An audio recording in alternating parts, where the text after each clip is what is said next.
بسم اللہ الرحمن الرحیم۔ السلام علیکم ناظرین، میں عمران خان، آپ دیکھیں میرا یوٹیوب چینل۔ ناظرین،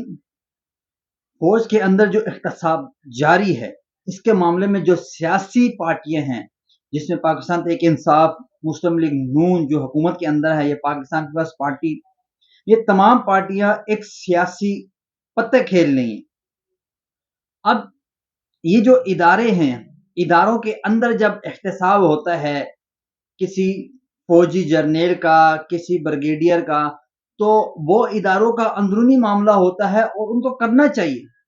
کیونکہ دیکھیں کالی بیڑے ہر جگہ موجود ہیں، حکومت کے اندر بھی ہیں، اپوزیشن کے اندر بھی ہیں، اداروں کے اندر بھی ہیں، پولیس کے اندر بھی ہیں، بلدیاتی اداروں کے اندر بھی ہیں اور عدلیہ کے اندر بھی ہیں۔ لیکن اگر عدلیہ اپنے اندر احتساب کرنا چاہے ججز کے اندر، تو عدلیہ کر سکتی ہے، وہ ان کا اپنا حق ہے اور ان کا اپنا ایک ادارہ ہے۔ اسی طرح اگر آرمی کے اندر کوئی احتساب ہو رہا ہے فیض حمید صاحب کا یا دیگر اور ریٹائر فوجی افسران کا، تو یہ ان کا اندرونی معاملہ ہے، اس کے اوپر سیاسی مقاصد حاصل نہیں کرنے چاہیے۔ اب حکومت اور پیپلز پارٹی کی یہی دوڑیں لگی ہوئی ہیں کہ پاکستان تحریک انصاف کی مشکلات کا سامنا ہو رہا ہے، جنرل فیض حمید ان کے پیروکار تھے، لیکن بانی P T I Imran Khan صاحب نے باقاعدہ اس کا دو ٹوک موقف اپنایا ہے کہ میرا کوئی تعلق نہیں ہے جنرل فیض حمید صاحب کے ساتھ۔ عمران خان صاحب نے کہا میرا کوئی تعلق نہیں ہے۔ ہاں، جب افغانستان کا مسئلہ چل رہا تھا، جب ان کو بطور ISI ہٹانے پر ان کا اور جنرل باجوہ کے ساتھ اختلاف ہوئے تھے کہ عمران خان صاحب اس چیز میں ڈٹ گئے تھے کہ ان کو ISI کی عہدے سے نہ ہٹائیں، کیونکہ وہاں افغانستان کے معاملات تازہ ترین تھے، لیکن وہ ان کی بات نہیں مانیں گے، جس پہ معاملات خراب ہوئے جنرل باجوہ صاحب کے اور عمران خان صاحب کے۔ لیکن اب عمران خان صاحب کا یہ کہنا ہے کہ میرا جنرل فیض حمید سے کوئی تعلق نہیں ہے، اور احتساب اگر کر رہے ہیں، اگر 9 مئی میں اگر یہ کوئی فوجی افسر ملوث ہے تو احتساب ہونا چاہیے، ادارے کا اپنا اندرونی معاملہ ہے۔ بیرسٹر گور نے بھی یہی کہا اور عمران خان صاحب نے بھی یہی کہا، اور واقعی اداروں کا اپنے معاملات ہیں، ان کو اپنے طریقے سے ہینڈل کرنا، ان کی اپنی فوجی عدالتیں ہیں، تو اس کے لحاظ سے سیاسی پارٹیوں کو اس میں مداخلت نہیں دینی چاہیے۔ ہاں، آپ اپنا پوائنٹ آف ویو دے سکتے ہیں، جیسے الطاف حسین صاحب نے ابھی حال ہی میں دیا کہ جو جنرل فیض حمید صاحب کی گرفتاری ہے یا دیگر جیسے جنرل فیض حمید صاحب کی گرفتاری، تو الطاف حسین صاحب کا یہ باقاعدہ الطاف حسین صاحب نے یہ اعلان کیا کہ آگے بھی مزید افسران کی گرفتاریاں ہوں گی، اور ان کا بھی یہ موقف تھا کہ یہ بہت بہتر بات ہے کہ اداروں کے اندر جو افسران ہیں ان کا احتساب ہو رہا ہے، یہ ملک اور قوم کے لیے بہت اچھی چیز ہے۔ اس کی بہت اچھے تعریف کری الطاف حسین صاحب نے، اس کی کوئی مخالفت نہیں کری اور کوئی مخالفت کرنی بھی نہیں چاہیے، کیونکہ دیکھیں ہر ادارے کے اندر کالی بھیڑے ہیں، ان کا احتساب ہونا چاہیے تاکہ ادارے کی جو بدنامی کا باعث وہ لوگ بن رہے ہیں ان لوگوں کو سزائیں دینی چاہیے، ان کو عہدوں سے ہٹانا چاہیے تاکہ ادارے کی بدنامی کا وہ لوگ باعث نہ بنے۔ ابھی حال ہی میں بنگلہ دیش میں آپ نے دیکھا جو ISI چیف کے ہیڈ تھے، انہوں نے جو بنگلہ دیش کے طالبات ہیں ان کے اوپر تو تشدد، جو اغوا یا جو لوگ بنگلہ دیش کے طالبات شہید ہوئے ان میں وہ ملوث تھے، تو آرمی چیف وہاں کے بنگلہ دیش کے آرمی چیف نے کیا کیا، اس ISI ہیڈ کو انہوں نے برطرف کر دیا اور اس کے خلاف مقدمات شروع کر دی۔ کیوں؟ کیونکہ اسی لیے کہ دیکھیں ایک ادارے کی ساکھ اگر آپ نے بچانی ہے تو جو کالی بیڑے ہیں آپ کو ان کو پکڑ کے ان کو سزائیں دینی ہوں گی، تو اسی لیے بنگلہ دیش میں ایک امن بحال ہوا کہ جو کالی بیڑے تھی ان کو آرمی چیف صاحب نے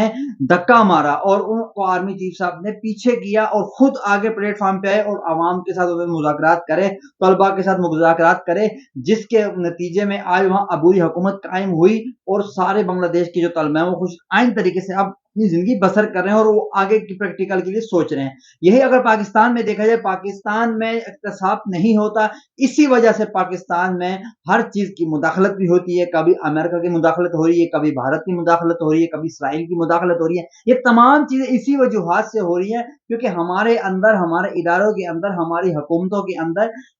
اور ہماری جو سیاسی پارٹی ہے ان کے اندر جو بیڑے ہوتے ہیں، احتساب نہیں ہوتا۔ لیکن ابھی جو حال ہی میں جو خبر آئی ہے، حماد اظہر جو لاہور کے صدر تھے، انہوں نے استعفیٰ دے دیا، کیونکہ انہوں نے یہ کہا کہ میں سامنے آؤں تو میرے کو گرفتار کر دیا جائے گا، میرے کو مقدمات میں ڈالا جائے گا، اور بانی پی ٹی آئی کی طرح میرے کو بھی جیل کے اندر رکھا جائے گا، اور باہر نہیں آنے دیں گے۔ اگر میں باہر نہیں آ رہا اور ہماری جو باتیں ہیں وہ بانی پی ٹی آئی تک نہیں پہنچ رہی، اور بانی پی ٹی آئی کی جو باتیں ہیں جو ان کو کرنی چاہیے وہ ہمارے تک نہیں پہنچ رہی، تو بیچ کے یہ جو لوگ ہیں یہ ہمارے لیے خطرہ ہیں۔ تو یہ پاکستان تحریک انصاف کے اندر یہ جو تصادم ہے، جو ایک انتشار کی لہر ہے، اس میں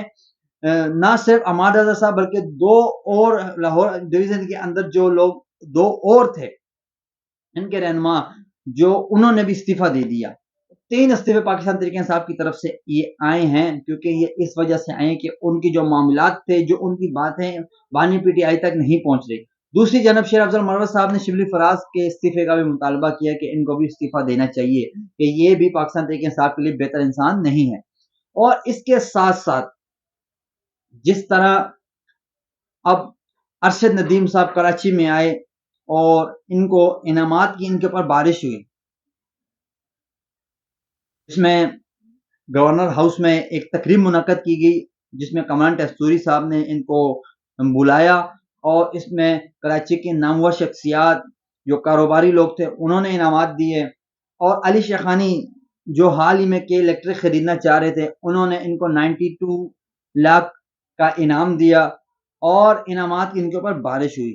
اسی کے ساتھ ساتھ وزیر اعلیٰ کی پی کے نے بھی اعلان کیا کہ وہ بھی ان کو اپنا ذاتی طور پر 50 لاکھ روپے ان کو دیں گے۔ تو یہ ہمارے قوم کے ہیرو ہیں، انہوں نے ہمارے ملک کا ایک نام بلند کیا، اور انڈیا جیسے ملک کے پلیئر کو انہوں نے شکست دی، تو یہ ہمارے ملک کا فخر ہے۔ لیکن کچھ لوگ ایسے ہیں، جیسے ایک آج کل بہت نامور نام چل رہا ہے شہزاد حکیم لوہے پھاڑ۔ اس بندے نے کیا بیکار حرکت کری کہ اس بندے نے 1 لاکھ روپے لے کے ارشد ندیم صاحب کو ڈھونڈنے گئے، جیسے ارشد صاحب ان کو ملے، ارشد صاحب اپنی ویڈیوز بنا رہے ہیں اور ایسے پیسے نکال رہے ہیں اور ارشد صاحب کے ہاتھ میں دے رہی ہے، اور کہہ رہے ہیں میں نے ان کو دے دیا انعام، اور اس ویڈیو پہ ان کو اتنی تنقید کا نشانہ بنایا گیا کہ آپ ارشد ندیم کے لیے 1 لاکھ روپے کیا، ارشد ندیم کو اس ٹائم تو لاکھوں کی اور کروڑوں کی آفریں آ رہی ہیں، لوگ کتنے پیسے ارشد ندیم صاحب کو دے رہے ہیں، اور آپ 1 لاکھ روپے دے کے اپنی ویڈیوز بنا کے اپنے آپ کو بہت بڑا بنانا چاہ رہے ہو۔ اس طرح کی حرکت بھی نہیں ہونی چاہیے، ہمارے ہیرو ہیں، ہیرو کے ساتھ ایسے نہیں کریں۔ آپ ایسے بھی دے سکتے تھے، لازمی تھی کہ آپ نے ویڈیوز بنا کے لازمی بتانا تھا کہ آپ نے 1 لاکھ روپے ان کو دے دی۔ اور اس کے ساتھ ساتھ ارشد ندیم صاحب کے جو سسر تھے انہوں نے ان کو اس جیت کی خوشی میں ایک بھینس گفٹ کری، جس میں وسیم بادامی صاحب نے کہا کہ آپ کو سسر نے بھینس گفٹ کری، تو انہوں نے کہا میرے سسر کے پاس تو جائیداد بہت تھی، میں چاہ رہا تھا کہ 3-4 مربع میرے کو وہ گفٹ کرتے۔ لیکن بہرحال یہ تمام باتیں تو اپنی طرف، لیکن اگر کراچی کے معاملات میں اگر بات کریں تو جس طرح کراچی کی اب الطاف حسین صاحب جب 90 کے زمانے میں ایک طلبہ یونین الطاف حسین صاحب نے بنائی تھی، اے پی ایم ایس او کی انعقاد ہوا تھا، اور اس کے بعد اے پی ایم ایس او ابری اور پورے کراچی کے دیہی علاقے، شہری علاقے، بلکہ حیدرآباد تک بھی گئی، میرپور خاص تک بھی گئی یہ اے پی ایم ایس او۔ لیکن اس کے کچھ ٹائم بعد یہ طلبہ جو تحریک تھی، جو طلبہ یونین تھی، جو یونیورسٹیوں میں اور کالجوں میں ہوتی تھی، اس کو بند کیا گیا۔ اب طالب علموں نے دوبارہ اس چیز کا اعلان کیا ہے اور اس چیز کا احتجاج کی کال بھی دی ہے، اور اس چیز کا الٹیمیٹم بھی حکومت کو دیا ہے کہ جو طلبہ یونین ہے اس کو بحال کیا جائے، تاکہ کیونکہ ملک میں جو ترقی لاتے ہیں، انقلاب لانے والے جو ہوتے ہیں وہ طلبہ ہوتے ہیں۔ مزدور لوگ انقلاب نہیں لاتے، کاروباری لوگ انقلاب نہیں لا پاتے، یہ طلبہ لوگ ہوتے ہیں، یہ یوتھ ہوتی ہے، قوم کا سرمایہ ہوتے ہیں، یہ ملک کی طاقت ہوتے ہیں، یہی لوگ انقلاب لا سکتے ہیں، اور انہی کے انقلاب سے پاکستان آگے بڑھتا ہے، اور انہی کے انقلاب سے ہر چیز بہتر ہوتی ہے۔ اور یہ طلبہ یونین بند کی گئی، اس کو اگر اوپن کر دیا گیا تو اس سے جو حکومت ہے، جو اب بھی چل رہی حکومت، اس کو کیا نقصان ہوگا کہ جتنے بھی طلبہ ہیں تمام کے تمام کا عمران خان اس ٹائم فیورٹ ہیں، تو یہ تمام لوگ عمران خان کے لیے نکلیں گے اور عمران خان پہ احتجاج کریں گے، تو اسی ڈر کی وجہ سے حکومت نے یہ چیز بند کی ہوئی ہے۔ اور اس کے ساتھ ساتھ یہ جو اون کھوسا، یہ ایک یوٹیوبر ہیں اور یہ فنی ویڈیو بھی بناتے ہیں، اور ان کے ساتھ ایسا معاملہ ہوا کہ ان کے گھر پہ 10 مسلح افراد آئے